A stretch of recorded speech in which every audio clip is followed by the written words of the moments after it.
On today's episode, I once again joined forces with the Camino Tellers under our newly formed alliance, the Camino Touchers. The Shell Tellers. I think we settled on Shell Tellers. Either way, the branding is still evolving. Along the way, we learn the difference between breakfast and dessert in Spain and the surprisingly blurry line that separates the two. We also face temptation at a fork in the road, debating whether or not to take the famous route of stone and water, or what I'm calling the route of watery soup. In short, it's a shorter day filled with good vibes and questionable culinary decisions. Trigger warning, this episode does contain bad soup. All this and more on day 8 of the Camino Portugués.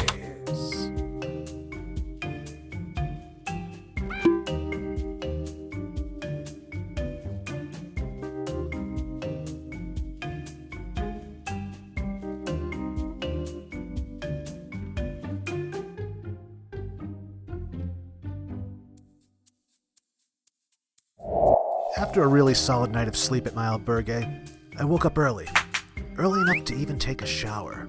That alone tells you I was well rested and in no rush. Today I was hiking out of Pontevedra with Eric and Ricky, aiming for Barro, Portella, or somewhere right on the town line. Either way, it was going to be a short day. Just 9.4 kilometers. Manageable and fun, unless of course I suddenly decide to take the spiritual variant and complicate my life. But let's put a pin in that for now. After showering, I quietly made my way into the common area so I could pack my daily supplements without waking anyone else. And yeah, I'm a vitamin guy. Then it was time to prep my feet. Checking the day's potential weather, it looked like I may see my first rain of the trip. So I opted for waterproof socks, toe covers, wool, and diaper rash cream. Huh? Don't ask. Actually ask. I put the diaper rash cream on my feet. Works better than powder and Vaseline on wet days. Pro tip. I left my key on the desk and then stepped out into the morning mist. Okay, folks, have a little bit of a late start today because I'm hiking out of here with Eric and Ricky, and they just sleep in. But also, I was talking about last night about the lack of rain I've seen, and now feeling a little bit of, I don't know, like a dusting of rain. Is that a thing? A dusting of rain? No. That's what's going on. So as soon as I connect with them, throw my pack of poncho on my backpack and hope for the best. On my way to meet the Camino Tellers at their albergue, I was weaving around street cleaners doing their early morning sweep of Pontevedra. Clearly, the city was still stretching. I arrived at Acola Hostel just as Erica and Ricky were attempting to make coffee. I believe they were once again the last to leave their place. That's how they roll, and I respect that. Even from the common room, Acola had personality. Funky decor, creative touches, a laid-back vibe with a sense of humor. It sits just steps away from the Basilica de Santa Maria la Major, right in the historic center.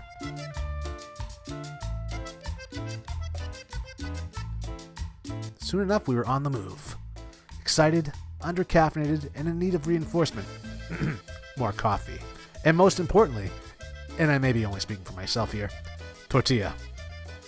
Then we saw it. Our first cafe in sight. And just like that, it was churro time. But what are churros, maybe you're wondering? Allow me to introduce you to one of the most important food groups in Spain. Right after the tortilla, that is. The churro. At its core, it's simply fried dough.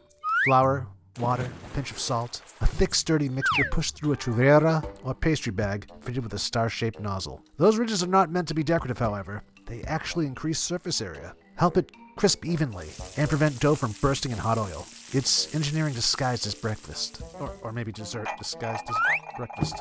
Whatever. The origin story is layered. One theory says Spanish shepherds fried early versions in shallow pans over open fires when ovens were not practical, creating a portable, easy, calorie-dense food.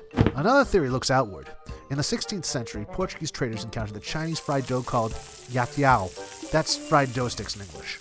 The concept may have traveled back to Iberia and evolved into something distinctly Spanish. Different texture, different shape, but the same core idea. Turns out fried dough travels well. Originally, churros were eaten plain or simply dusted with sugar. Chocolate came a little later. After cacao arrived from the Americas, Spain developed thick drinking chocolate. At first it was expensive and reserved for the elite, but by the 18th and 19th centuries, as cacao became more accessible, dipping churros into dense, almost pudding-like chocolate became a staple. The pairing stuck, as these things naturally do. Chocolate and I don't know, pretty much anything. But today in Spain, churros are definitely not dessert. They're breakfast. They are late night recovery. They are festival fuel. They are pilgrim pit stops along the way. It's true. You see, on the Camino they are strategic, fast calories, an immediate morale boost, and a small cultural initiation wrapped in tradition and sometimes yesterday's news. And most importantly, churrerias often have stamps. Okay, let's get back to this. Not long after we got back on the Camino, we hit a major Camino decision point. That's right, the path splits. This is where the pilgrim decides if they're going to stay on the main Portuguese route to Santiago or take the spiritual variant, which to me has always sounded like a Scientology upsell package. No? Would you be interested in the spiritual variant? For just a mere 50,000. I don't know, maybe it's just me. Subscribe. Anyways, the left fork is the Variante Espiritual. It adds a couple days and a very different flavor to the Camino. Instead of heading straight on, you detour toward the monastery of Armentera, a 12th century Cistercian monastery tucked into the hills. From there, many pilgrims walk the Ruta da Pedra e da Agua, a shaded path lined with old mills and steady running water. Then comes the signature move, a boat stage from Villanova de Arosa to Padron, tracing the legendary route of St. James' body arriving in Galicia. Along the way you pass 17 large crosses set in the Ria de Arosa and along the Ulla River. This is called the Via Crucis Maritimo, or the Maritime Way of the Cross. These crosses are not to be confused with cruceros, which we covered in our last episode. Pilgrims choose the spiritual variant for the scenery, the quieter stages, the monastery stop, and the symbolic boat ride. It feels more reflective and less like a straight shot. So it's time to decide. And I don't take this lightly. Left Spiritual variants. or right? Left Spiritual variants. or right? Right it is. And so we pushed on toward Barro once more, moving through the strange, familiar electricity that comes with knowing you are moving closer to Santiago with every step. There certainly is a feeling that creeps in during the final stretch of the Camino. The miles feel lighter, the conversation gets louder, and every pilgrim you pass seems to carry that same quiet excitement. A wise person once said, "You only borrow coffee." And sure enough, before long we found ourselves scanning the horizon for a restroom. The Camino is one of those few places on Earth where a simple potty break can quickly turn into a cultural event. And with that, we found ourselves once again in another medieval church. And along with the electricity hanging in the air, there was also electric bass too? Could you believe?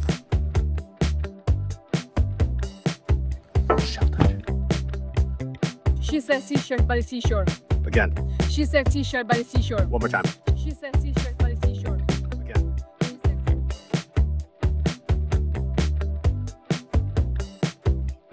She said- Look natural. Well, folks, we made it to La Portilla. However, it's another hour and a half until the albergue opens. So, until then. Tip! If you follow my channel, you know that my dream albergue has a sink outside that you can use before it's time to check in.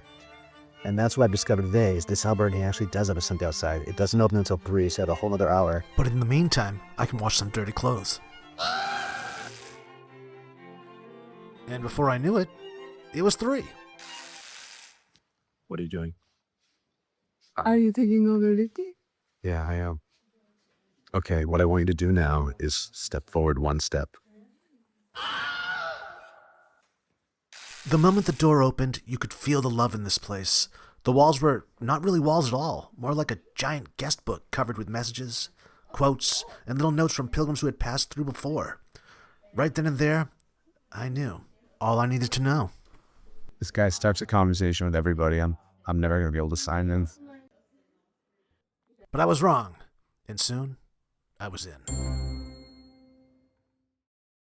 But then, just as swift, I was once again out. Greetings, peregrinos. Well, It is almost 5 o'clock, and I'm heading from our donativo to a supermercado that's like 25 minutes away. I'm nowhere in a pack, and I barely walked today because I was hiking with Eric and Ricky in there. Camino Tortugas. No, they film and stuff like that, so they're really... And they walk slower than me, let's face it. So it was a really mild day. I think it was like a 10-mile hike. But the thing is I have to slow down because I'm getting to Santiago as it stands too soon. So it was actually a good exercise in resistance or restraint, if you will. So yeah, gonna hike to the market right now and hike back. It should take me about an hour. So I'll get a little bit more of a hike in without the pack. So get the blood flowing. But yeah, so far so good. Great day. Did some filming, did a little collaboration with the Camino tellers, and who knows how it's gonna turn out. We were all really goofy today, but good times, right? Good times. Okay, I'll check back in around dinner time. It is dinner time. I'll check back in around Spanish dinner time. How's that? Ciao. After grabbing my now dry clothes from the line, it was time for communal dinner. Our sweetheart of a hospitalero took charge of the kitchen and the soundtrack, serenading the whole courtyard with his bass guitar. Food, music, and fellow pilgrims from around the world. It doesn't get much more Camino than that, folks. Thanks once more for tuning in. And if you enjoyed today's episode, please consider liking, comment, and subscribing. I'd appreciate that.